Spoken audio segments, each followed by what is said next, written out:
What is up, guys? Mike Garrick back with more Mind Nutrition Body. All right, today we're going to talk about the body and in the context of shoulder pain, specifically when you're pulling or pushing. Doesn't matter if you're in a vertical or a horizontal plane, any type of pushing or pulling, and you get that pinching, that burning, aching in the front of your shoulder. Now, generally what's going to cause that is that when you do too much pushing or pulling, you would think that those are the opposite movements. But what's interesting is that your pec major and minor, your bicep and your lats, okay, what they all predominantly want to do is dump your shoulder forward like this. So you can tell, take a look at the difference between this shoulder and this shoulder. Can you see a big difference, right? Obviously, this shoulder over here is going to cause a problem. So when your shoulder is tipped, right, what this is doing is tipping your scapula forward like this, all right? There's a thing called an acromion right here. And this acromion, what's going to happen is it's going to bang into your arm bone when you try to go overhead. So when you're trying to go overhead with your pulling and all these muscles are dragging you forward like this, it's just wearing down on the front of that joint right there. And it causes a lot of pain and inflammation and problems. So how do we remedy that? All right. We have to get to the point where we can get our shoulders back and down, externally rotated in this position. So you have this nice, broad, flat position across the pec and the shoulder. How do we do that?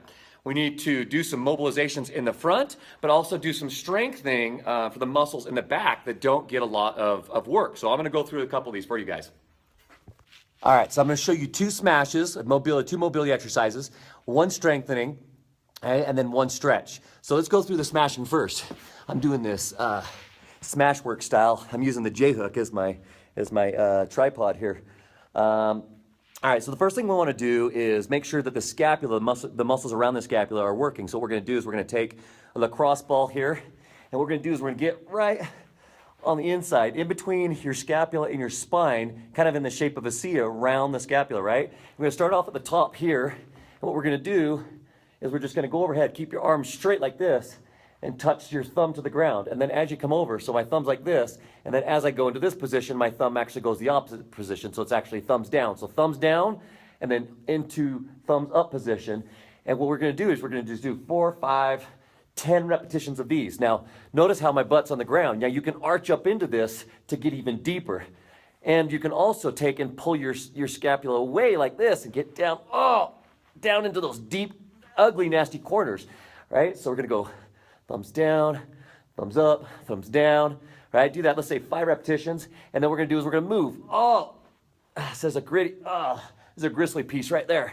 And that's what you're doing is you're looking for these really gnarly pieces, these really sticky muscles that are really mad. We gotta loosen those up, all right? And you're going hunting for those pieces. Move down a little bit more, all right? Move down a little bit more, and you just keep going. And of course, you're gonna do that to the opposite side. Now let me show you the pec smash. So now with this, right, that gets the back here up in here like where your scapula is. That gets all that musculature working just right. Now what we got to do is we got to smash the front part. We got to smash the front part here and get that pec minor specifically to release. So what we're going to do is we're going to get on here like this. All right, now you can do this up against the wall, but to me this is much more effective because you can use your body weight. And what I'm going to do now, depending on your shoulder flexibility, I'm going to take my arm like this and I'm going to put it behind my back. And then I'm going to kind of push up into that. And you're going to get up into that area right there where the pec attaches onto your rib cage. And you're just going to hunt around for those really gristly tight pieces. What this is going to do is this is going to feed a little slack to the joint and help your shoulder get back into place. Now you can also get up into back here, up in this little area, like right in the back of your armpit. Oh, that usually is nice and mad back there. So you can get into that little position back there too. All right, smash that out. Okay. Okay, now we've smashed the back of our scapula. We've smashed the front, so we've got it loosened up, okay? Now I'm gonna give you a little stretch for the pec to get it really nice and loosened up. You wanna do a lot of stretching, but if you start to have a lot of pinching, most likely it's that tight pec minor. So a lot of people will do this one and they'll go straight out, but this is stretching your pec major. We want to stretch your pec minor, which is up on an angle. So what you're going to do is you're going to lay your belly like this, put your arm up like at a 45-degree angle, and then you're going to twist over like so into it. Okay? I'm going to flip around so you can see it from the other side. All right, so if I do it like this, and I'm over here on this side, my arm's gonna be up like this. And what I'm gonna do is pulling my shoulder blade back into place is I'm gonna use this arm to push up. It's kind of like the doorway stretch, but it's much more effective. Don't let your shoulder drop down or you're gonna feel it in the front of your shoulder. Make sure you're pulling back like you're squeezing your scapulas together. You're gonna feel that open up right here on the front where you need it. It's very important to open that bad boy up so your shoulders can get back and down, all right? All right, the last thing we want to do is actually strengthen that external rotation, right? That external rotation that's going to tip our shoulder blades back the opposite direction. It's going to externally rotate them, but also back and down. And so what we want to do is we can use a band. We can take a band and we can actually lark's foot it around a pole and we can use a band. But in this example, I'm going to show you using a yoga strap on a cable machine. I like this version better.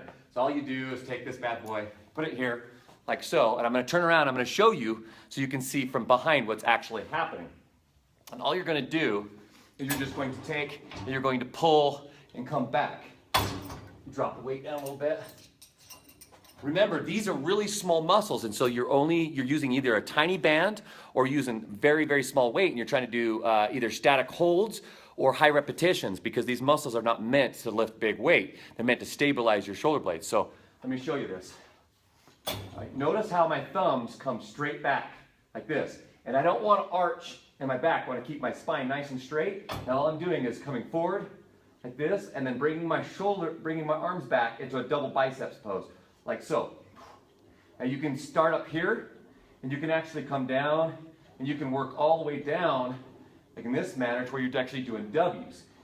It really doesn't matter, but what you're doing is you're moving in this what's called external rotation position from up here all the way down here. You're training your shoulders to externally rotate back and down in that nice open position.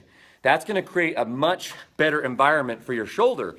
So when you're doing a lot of pulling, you need to balance it out with external rotation and exercises that are going to strengthen the mid and lower traps, the external rotators, and you need to stretch out the front part of your musculature so that you can get to this perfect position. So that's it, you guys, for today. A few things that are going to help keep your shoulders nice and healthy.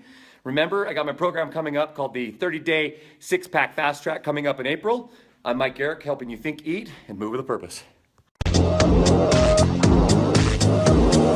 Welcome to the future.